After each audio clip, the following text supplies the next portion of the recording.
আসসালামু আলাইকুম, কেমন আছেন সবাই? আজকে আমি করে দেখাবো বিয়ে বাড়ির মতো চিকেন রোস্ট। আশা করছি আজকের রেসিপিটাও আপনাদের কাছে ভালো লাগবে। তাহলে চলুন রোস্ট বানানো শুরু করি। আমি প্রথমে তেল দিয়ে নিলাম 3 টেবিল চামচের মতো। এই তেলের মধ্যে আমি চিকেনগুলো ভাজবো। চিকেনগুলো আমি খুব ভালোভাবে ধুয়ে পরিষ্কার করে নিয়েছি। আমি লেগগুলো নিয়েছি আর একটু কেটে নিয়েছি যাতে মশলাগুলো খুব ভালোভাবে ঢুকে যখন আমরা রান্না করব। এখন এই লেগগুলো আমি ভেজে নেব। আমি দুটো করে ভাজছি। আমার ফ্রাই প্যানটা খুব ছোট, আপনারা চাইলে একসাথে অনেকগুলো ভাজতে পারেন আপনাদের ফ্রাই প্যান অনুযায়ী। এখন এটাকে উল্টে পাল্টে ভাজতে হবে। আর আপনারা খেয়াল করেছেন আমার চিকেন লেগগুলো একদম শুকনো। আসলে আমি কোনো মশলা দেইনি, কারণ যদি লবণ দিতাম তাহলে ছিটে ছিটে শরীরে এসে লাগতো।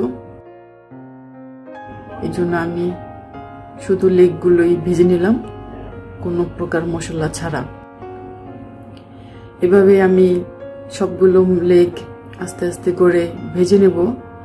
সবগুলো লেগ যখন ভাজা হয়ে যাবে তখন আমি বাকি প্রসেসটা শুরু করে দেব। আমি আরেকটু দেখিয়ে দিই। আমি একইভাবে আরো দুটো লেগ ভেজে নিচ্ছি, আরো দুটো চিকেনের লেগ ভেজে নিচ্ছি। একই প্রসেসে আমি এভাবে করে নেব সবগুলো। খুব বেশি রান্না করা কুক করা দরকার নেই।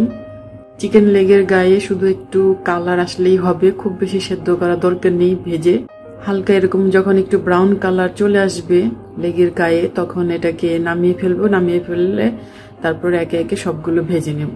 আমার চিকেন লেগ সব ভাজা হয়ে গেল। এখন আমি রান্নার প্রসেসটা শুরু করে দিচ্ছি। আমি এখানে তেল নিয়ে নিলাম। আমি হাফ কাপ করে নিয়েছি।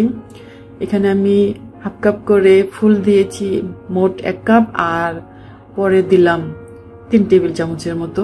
এখন দিয়ে দিলাম পেঁয়াজ। আমি এখানে পেঁয়াজ দিলাম 1 কাপ আরো 4 টেবিল চামচ।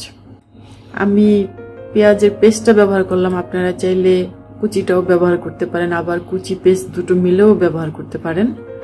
এখন আমি মশলাগুলো দিয়ে দিচ্ছি। আমি 3টা তেজপাতা, 3 টুকরো দারচিনি আর কয়েকটা এলাচ দিয়ে দিলাম।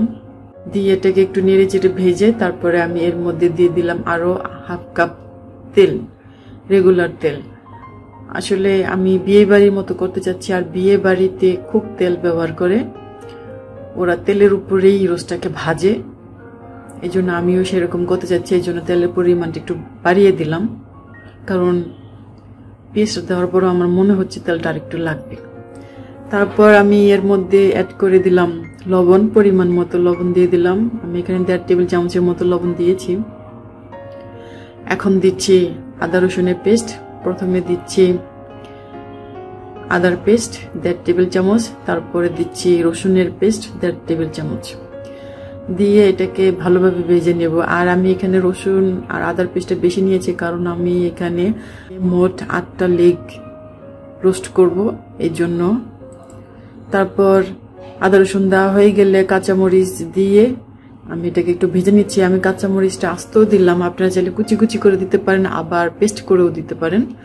একটু ভাজা হয়ে গেলে তারপর এর মধ্যে দিয়ে দিচ্ছি 1 টেবিল চামচ গুঁড়া মরিচ, 1 টেবিল চামচ ধনিয়ার গুঁড়া দিয়ে এটাকে একটু কষিয়ে নিচ্ছি। কষানো হয়ে গেলে তারপর আমি এর মধ্যে দিয়ে দিচ্ছি হোমমেড টক দই। এখানে 2 টেবিল চামচ টক দই আছে, সেটা আমি দিয়ে দিলাম। দিয়ে এটাকে নেড়ে যাচ্ছি। আর এই কাজটা করতে হবে মিডল থেকে একটু লোতে। খুব বেশি ফ্লেম বাড়িয়ে দিলে তাহলে এটা পুরো লেগে যাবে, আর পানি ইউজ করতে হবে, এই জন্য লোতেই করতে হবে। এখন আমি দিচ্ছি 2 টেবিল চামচ বাদাম, 2 টেবিল চামচ বেরেস্তা আর 1 চা চামচ পোস্ত দানার পেস্ট। এটা আমি বেটে নিয়েছি। বেটে তারপরে আমি পুরোটাই আমি দিয়ে দিলাম।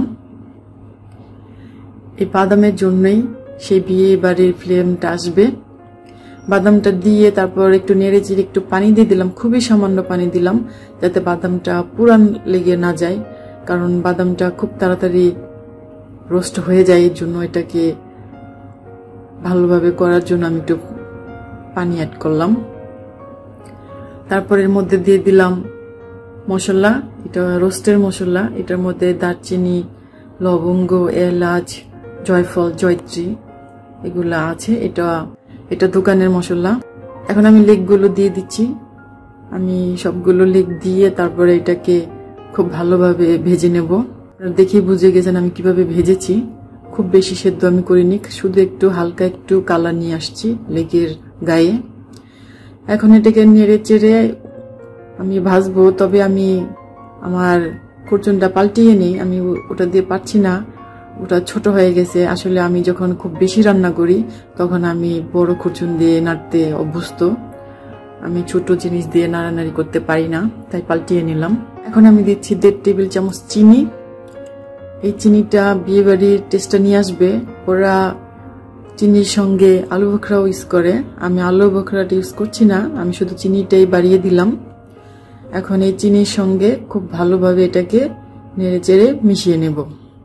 এখনো আমার চুলার ফ্লেমটা সেই একই আছে, লোতেই আছে, কারণ আমি এখানে কোনো পানি ইউজ করছি না, এই জন্য আমি লোতেই কাজটা করছি। মিডল থেকে একটু লো, খুব বেশি লো না।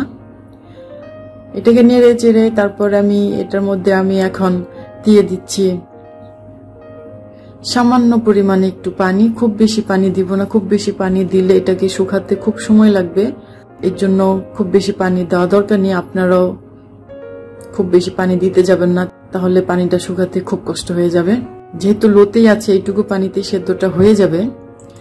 এখন আমি নেড়ে চেড়ে একটা মিশ্রণ দিয়ে দিচ্ছি, সেটা হচ্ছে 2 টেবিল চামচ গুঁড়ো দুধ 2 টেবিল চামচ পানিতে মিলিয়ে তার মধ্যে সামান্য পরিমাণ জর্দা রং দিয়ে ভালোভাবে মিক্স করে তারপরে আমি সেটা দিয়ে দিলাম। দিয়ে তারপর এটাকে নেড়ে চেড়ে দিচ্ছি একটা কালার আনার জন্য বিয়ে বাড়ির মতো। এখন দিয়ে দিলাম কয়েকটা কিশমিশ।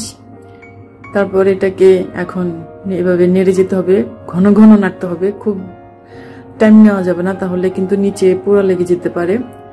তারপর আমি এর মধ্যে দিয়ে দিলাম একটুখানি গোলাপ জল, একটুখানি কেওড়া জল। গোলাপ জল আর কেওড়া জলটা দিয়ে তারপর আমি এর মধ্যে দিয়ে দিব 1 টেবিল চামচ ঘি। এই 3টা জিনিস শেষ মুহূর্তে ব্যবহার করতে হবে যাতে ফ্লেভারটা স্ট্রং থাকে, কারণ এগুলো যদি প্রথমে ইউজ করতাম তাহলে কিন্তু এটার ফ্লেভারটা চলে যেত, এই জন্য আমি শেষে ইউজ করলাম। আর সেই সঙ্গে আমি দিয়ে দিচ্ছি কিছু বেরেস্তা। বেরেস্তাটাও বিয়ে বাড়ির সেই ফ্লেভারটা নিয়ে আসবে, ওরা বেরেস্তা খুব বেশি ব্যবহার করে, তা আমি খুব বেশি দিচ্ছি না, আমি 1 মুঠো দিয়ে দিলাম। দিয়ে তারপর এটাকে একটু নেড়ে চেড়ে নেব আর একটু দমে রেখে দেব। এখানে আমার রান্নাটা সম্পূর্ণ হয়ে গেল, রান্নাটা হয়ে গেছে। এভাবেই খুব সহজে বাসায় চিকেন রোস্ট খাওয়া যায় বিয়ে বাড়ির মতো করে। এই বিয়ে বাড়ির রোস্ট পছন্দ করে না এমন মানুষ খুঁজে হয়তো বা কমই পাওয়া যাবে। আমি একটু বেরেস্তা দিয়ে সাজিয়ে দিলাম, হয়ে গেল বিয়ে বাড়ির মতো চিকেন রোস্ট। এই ছিল আজকে আমার রেসিপি, আশা করছি আপনাদের ভালো লেগেছে। আপনাদের সবাইকে অসংখ্য ধন্যবাদ শুরু থেকে শেষ পর্যন্ত আমার সাথে থাকার জন্য আর আমার ভিডিওটা সম্পূর্ণ দেখার জন্য। যদি আপনাদের আমার রেসিপিটা ভালো লেগে থাকে তাহলে সবার সাথে শেয়ার করবেন, আর অবশ্যই ঈদের মধ্যে বানিয়ে খাবেন।